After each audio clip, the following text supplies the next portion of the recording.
Hello and welcome to another Doctor's Assistant 1 video, and today I'm doing a video on my top 3 Doctors. I know that's not the most original of videos, and I'm not the biggest fan of ranking the Doctors personally, as I think they've all got pros and cons, and I think the fact that you can have a show that's 50 years old and have so many different... the lead character invokes so much just passion and or rage from people is just half the fun, really.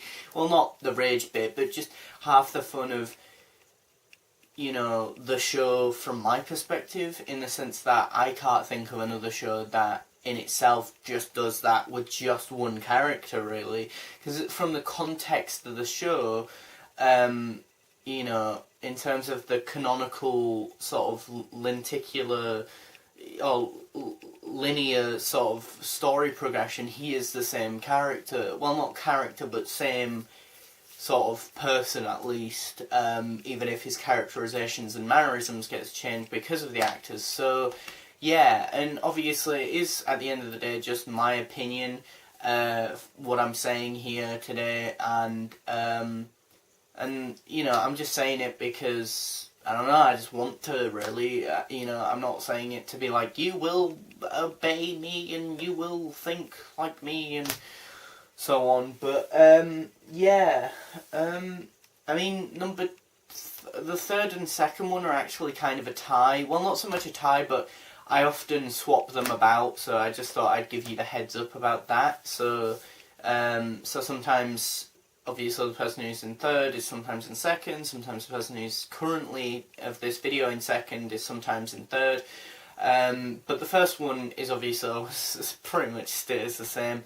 And also, you know, at the end of the day, as I say, like, I like all the Doctors for different reasons, and I think, you know, ranking them isn't fair, really, and I'm only doing this really to just sort of update the previous one that I may have done video about my top 3 Doctors, and also just because I have a YouTube channel and top 3s are fairly popular, and yeah. So first of all, to also represent each Doctor, I've just sort of got a series of theirs. I'm going to maybe briefly mention their Doctor as a whole and what attributes and characteristics I like about them, and what maybe episode stands out from them or for them, and therefore why I like them, because they shine through in that episode. So we have Series 8, the Collector's Edition. I was going to say Special Edition, but Collector's Edition of Series 8. Personally, for me, Capaldi's standout would obviously be Flatline in this series for me. I love Flatline. It's a personal favourite of mine from his era thus far. I mean, I would also say Oxygen as well, but... you know, I think as a whole, I think I like his character. He's very alien, he's very removed, he invokes a lot of old sort of characteristics of the Doctor that we haven't seen. I need to get more sleep in quite some time. You know, he's got visually, because Peter Capaldi's an older actor, we get that sort of not Jon Pertwee, but we get that sort of William Hartnell look.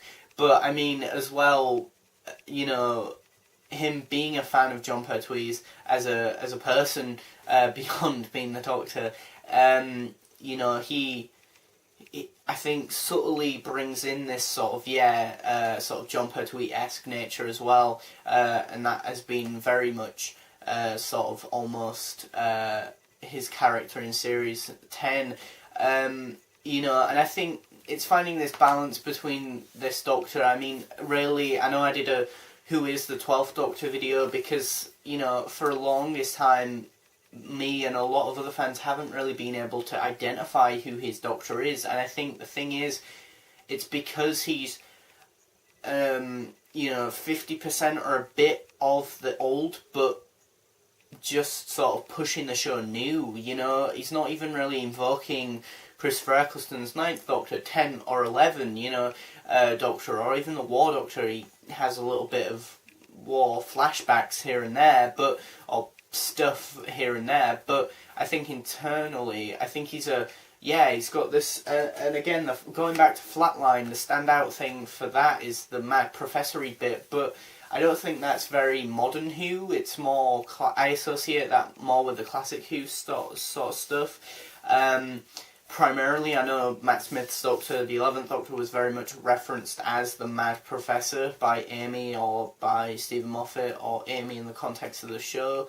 But I think he's got this sort of air about him, and this sort of mystery as well. Like he as a person, he wants to keep the show still a mystery, which is noble of him as a person.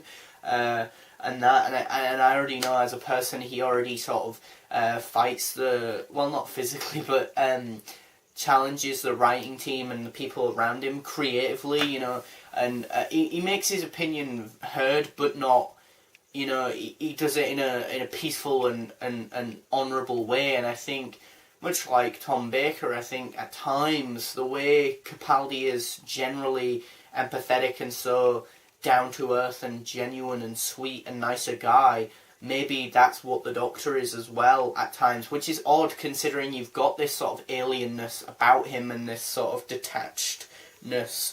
And I think, with characters like Bill and Nardole and Clara and just other characters, or grounded characters and earthly sort of human characters, we can hopefully see him not so much become less human, but or less alien, but it obviously is seen more, or it's more of an obvious thing because we've got that grounded character. So we've got the 12th Doctor in at number 3. In at number 2, we've got the 8th Doctor, and I've picked Scherzo because fucking hell, Scherzo is a friggin' fucking amazing story.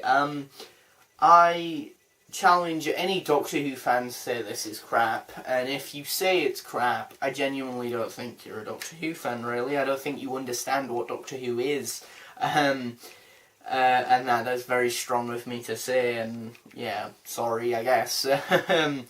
As usually, I try and keep not biased, the opposite of biased, impartial even. I was going to say unbiased, but that isn't even a fucking word. But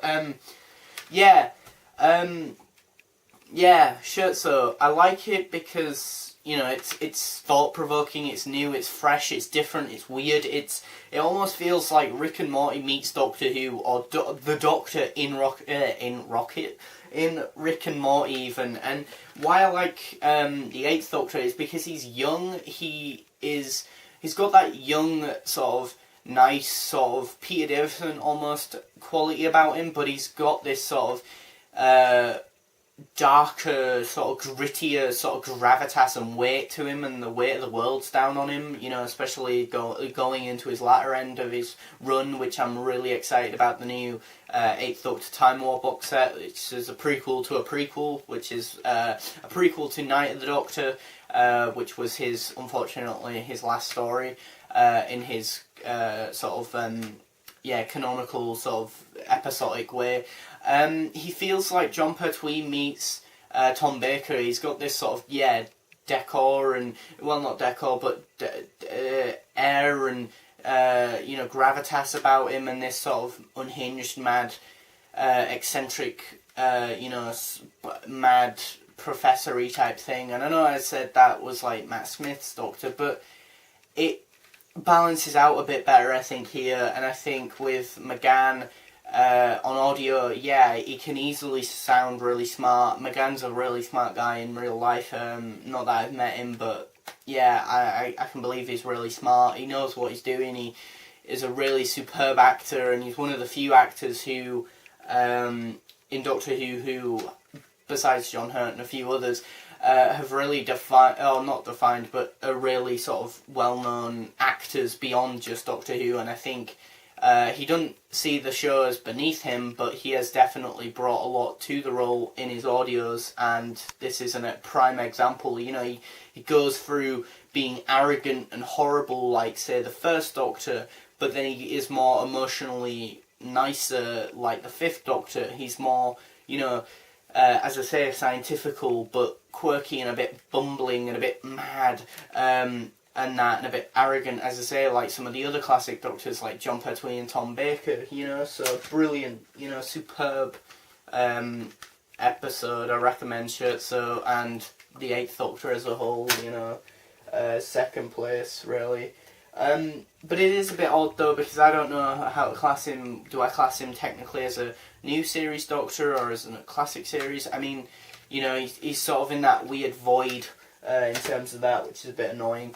And lastly, of course, it had to be the number one, Mr. Tom Baker. Well. But yeah, well, what a wonderful butler. He's so violent. Well, Brigadier. But yeah, here I've got Pyramids of Mars, another fucking brilliant story. You know, it's Tom Baker. What can I say? It's the definitive article. You know, yeah, some people are probably sick of me rambling on about him, or you know, overhyping him, or this or that, or some people don't like him, and you know what? You're entitled to your opinions. You know, and I don't particularly see why people wouldn't like him, but if you have a problem with any of these Doctors, sound off in the comment section below.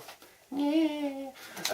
Comment below, like, why you dislike him, or why you also agree with me, if you do agree with me. Doubt it, but yeah, I mean, Tom Baker's such an interesting character in real life, but he even says in most interviews, you know, who he is as a person and who they want or what they liked from the Doctor seemed to be in line, and it wasn't so much him just acting as it was just him being Tom Baker, kind of, almost, and just being there to play that or do that and get paid, really, you know.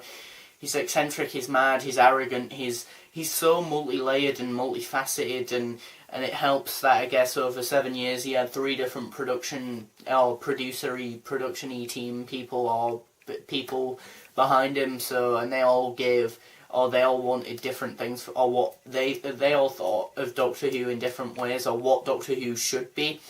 So you never got just, this is Tom Baker's 7 years, that's it, it's, you know, from point A to point B. And I think that's really good, because it also correlates with his personality of being eccentric, so you can put him in any situation of humorous stuff like I think it's Douglas Adams sort of latter end stuff like City of Death and stuff like that, but then you can get him in the darker situations and the sort of Philip Hinchcliffe darker stuff, but then you can get him in the sort of Jon Pertwee-esque almost, really, really early stuff, and that with Barry Letts and that, but they were on the way out anyway. I think that's the third other person, but anyway, yeah, so, or John Nathan Turner and all manner of people, yeah, produced and or did stuff for Tom Baker's run, and yeah, you get under his belt a lot of companions, and, you know, the costume's iconic. He is easily the most recognised actor for portraying the Doctor, other than David Tennant. David Tennant is probably going to be the Tom Baker of New Who, which it's kind of weird me admitting that, but as I'm not his biggest fan. I mean, granted, I will probably be picking up some of the David Tennant audios, but I don't know, like, I have nostalgia for David Tennant, and I think, yeah, like, it's almost like, it's like Tom Baker was David Tennant's Doctor, clearly, you know, instead of the long scarf, he wanted the long coat, and do you know what I mean? It's like, it's, you know, and I think it's because of, I don't know, like, David was very human and that, and very, yeah, Peter Davison-esque, but I think it was in a time where the audience wanted that, or people who started watching Doctor Who with Chris Eccleston, or just thought of the idea of watching Doctor Who but never thought it was that accessible, sort of jumped in on to Doctor Who with David, and then were like, actually, this guy's really good, but he was quirky and he was a bit weird every now and then. But yeah, Tom Baker, back to Tom Baker, I went off on one huge tangent. He's the definitive article, really, isn't he? You know, he did it for the longest run. He has the most episodes under his belt, unless you count all the audios with McGann, then I guess McGann is, but then, you know, well, I was going to say if you class them as canon, but obviously they are officially canon now because of Night of the Doctor, which is great. So, but I guess TV-wise, he's got the longest run, should I say, for those of us who are pedantic, which I am, and that. But yeah, I think, he's just got this way about him, and I just want to meet him so much because he is just the definitive article, really. When I think of the Doctor, I think of Tom Baker. He's the Indiana Jones, but he's the Lone Ranger. He saves the day, but he doesn't really even try to. He don't realise that he has. But at his core, even though he's sort of walked onto this barren planet, like a western scene, like town, fixes the people and kicks out the dictator and that, and then goes on his way into the TARDIS. At his core, he's still dark, he's damaged, he's broken, but yet, and there's a mystery there as well, I guess. So he just buggers off onto the next one, and most people wouldn't do that, but he's not most people. He's an alien, he's eccentric, and that. And what I mean by that is Tom Baker even said numerous times, that Elizabeth Sladen loved how his sense of humour, but how as well, like sometimes he'd take in the sense of the show, he'd be expected to do one thing or play a scene like happy, but he'd do it sad, because again he is alien, he would do different things, and then when it was a bad sad thing, he'd be happy. If it was a happy thing, he might do it sad, and that it's not massively new, but it worked, and he's got an iconic voice and a iconic look, and he's the definitive article, and I love Tom Baker's Doctor. So yeah, and Doctor Who. So yeah, thanks for watching, comment, rate and subscribe.